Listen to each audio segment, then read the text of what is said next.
तस्य भगवतो अरहतो सम्मा संबुद्धस्य वेदनं परुषं जानी शरीरसतचेदनं गरुकं पापि आबाधं चित्तं खेपं वपापुनो। जो निर्दोषी व्यक्ति व्यक्ति पर द्वेष करके अकारण से दुख पहुंचाते हैं, ऐसा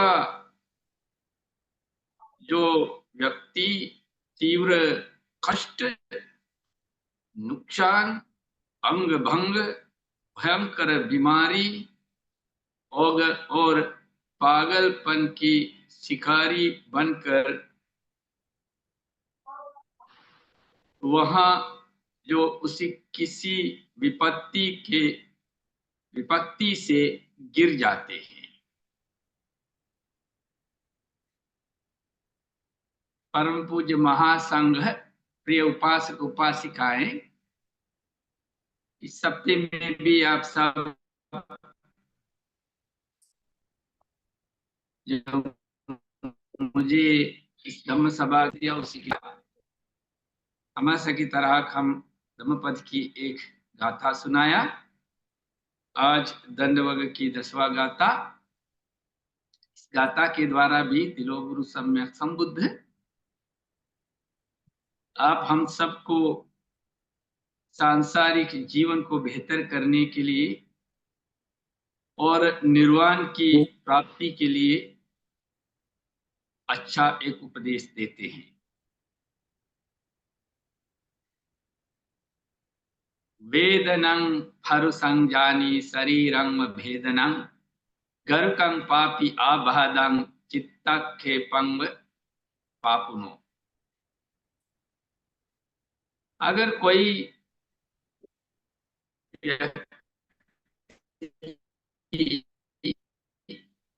जो निर्दोष और उन लोग पर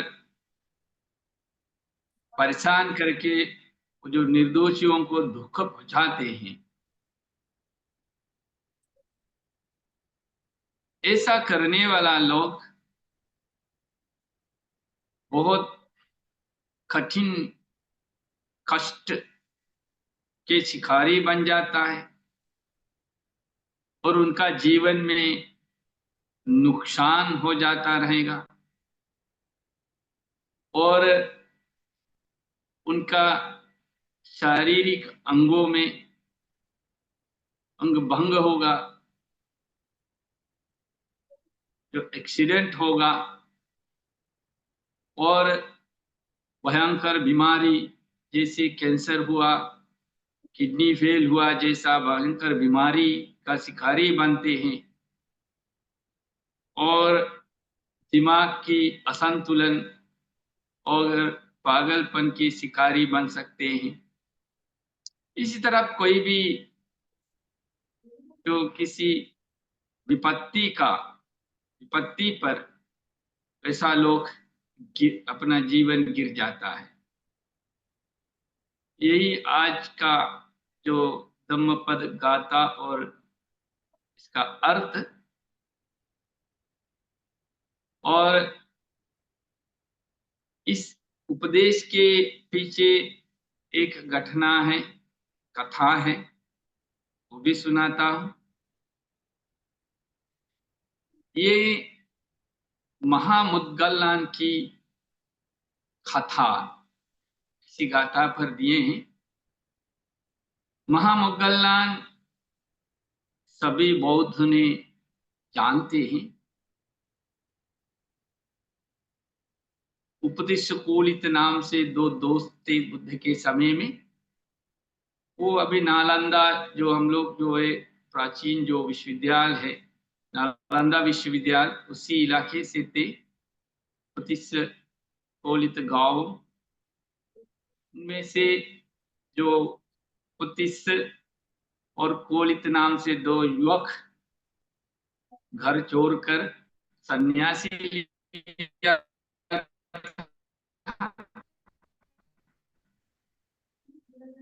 यही उपतिस को समुद्र के समक्ष गल्लान बन गया।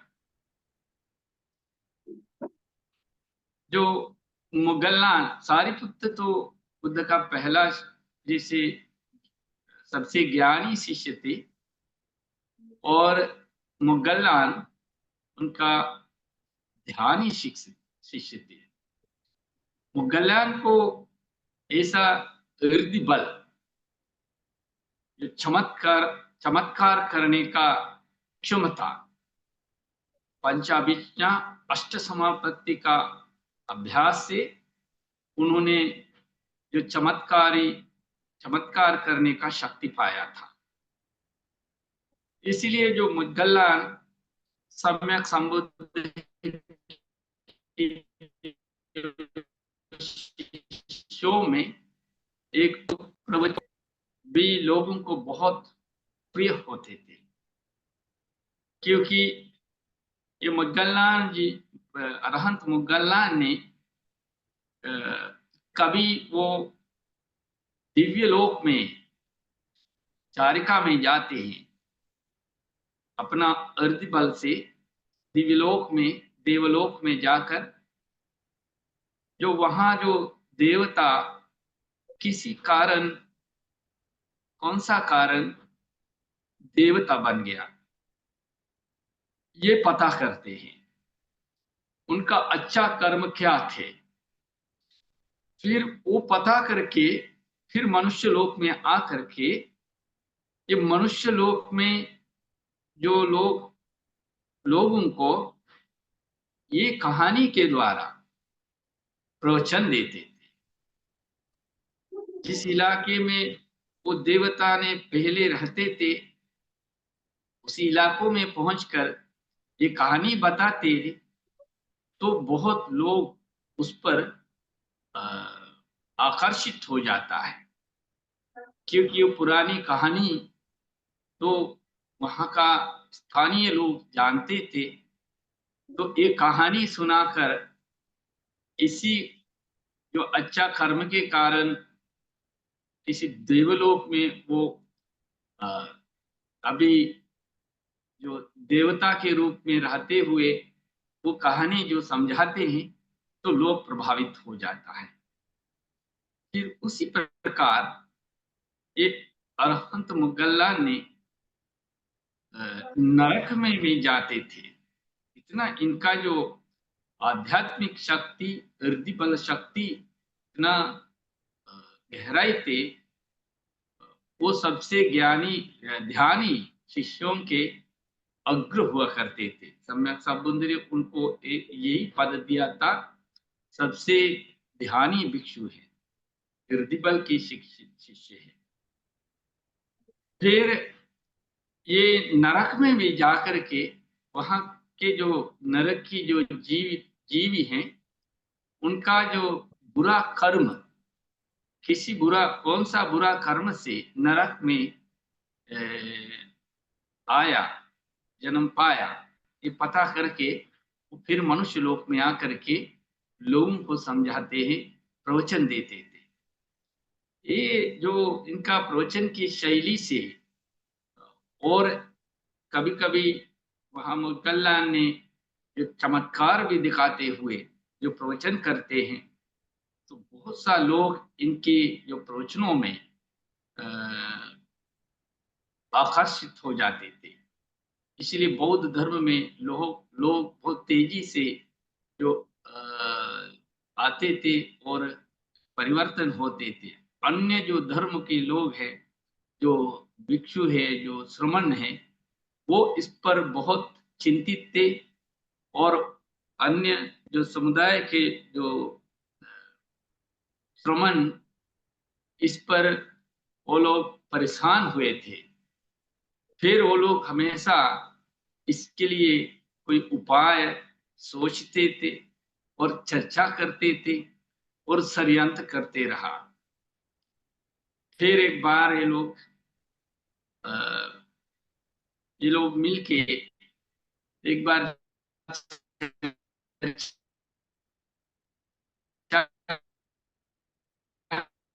किया, ये मुगल्ला और दक्षिणा बंद ही कर लिया तो हम लोग को भविष्य में कुछ मिलने वाला नहीं। फिर दान दक्षिणा का जो रक्षा करने का वो लोग का चक्कर में ये लोग ऐसे एक चर्चा में आया, महामुगल्लन को हत्या करना ही पड़ेगा, ये जीवित रहते हुए हमारा जो समुदाय बचेगा नहीं। फिर ये लोग षड्यंत्र किया, किसी हत्यारों को बुलाकर वो लोगों को कुछ देकर महामुगल्लन को हत्या करने के लिए वो लोग अपना ही में रहते थे।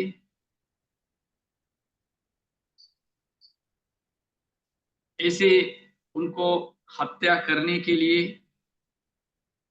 वो जो हत्यारों ने आया तो महामुगल्लन को पता लग गया पहले ही उनके सामने कुछ इसी तरह घटना होने वाला है, क्योंकि वो बड़ी ध्यानी जो शिष्य थे, ध्यानी भिक्षु थे, इसलिए भविष्य भी देख सकते थे।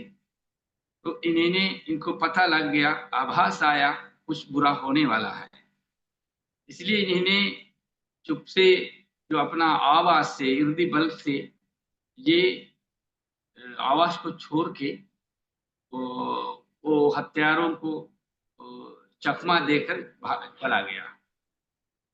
फिर और एक बार, पहले बार जो सफल नहीं हुआ तो फिर एक बार उस हत्यारों ने महामुगल्लन को जो हत्या करने के लिए फिर आया। इस बार भी महामुगल्लन को पता लगा ये जो लोग फिर आ रहा है, तो इन्हें दूसरा बार भी आवाज को छोड़ के चला गया।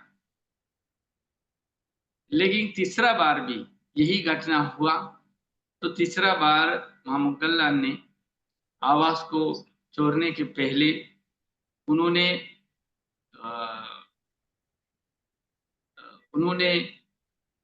पता किया ये जो उनका पीछे, ये जो चोरों ने, जो हत्यारों ने उनका पीछे पड़ने का कारण क्या है।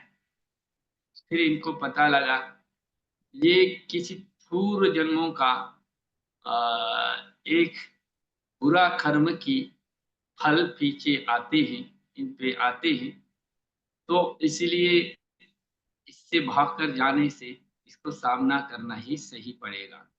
इसे सोचकर उन्होंने अपना ध्यान में बैठे रहा, तो चोरों ने अंदर प्रवेश करके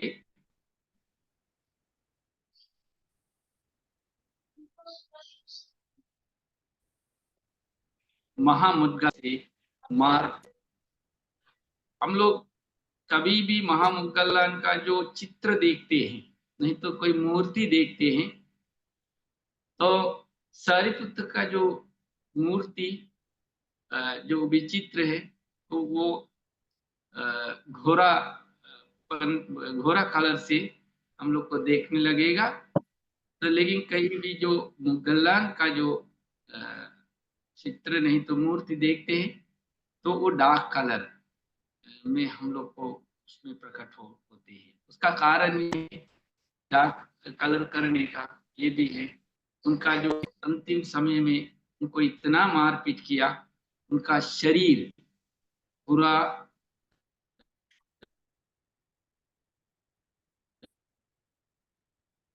नीलापन हो गया था।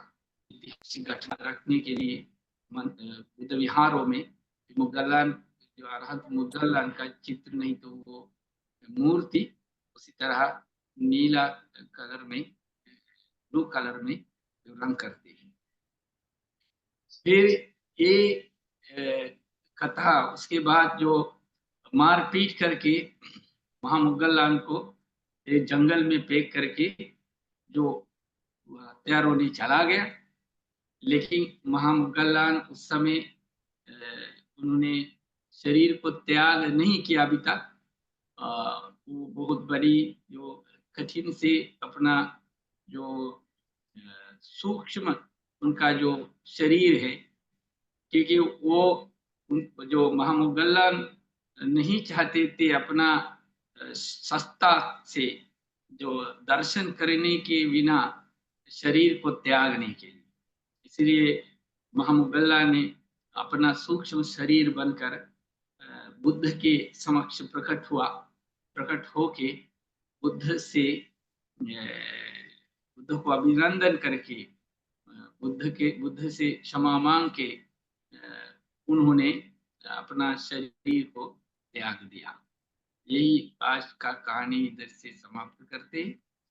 तो इससे हम लोगों को ये सीखने का मिलते हैं, किसी भी व्यक्ति कौन सा पद में रहता, कौन सा उनका शक्ति होता, लेकिन जो पूर्व कर्म जो होता है, आज का कर्म भविष्य में हम पे आएगा और पूर्व कर्म हमारे पीछे आता रहेगा। अरहंत होकर के भी, बुद्ध होकर के भी पूर्व कर्मों से बच नहीं सकते हैं।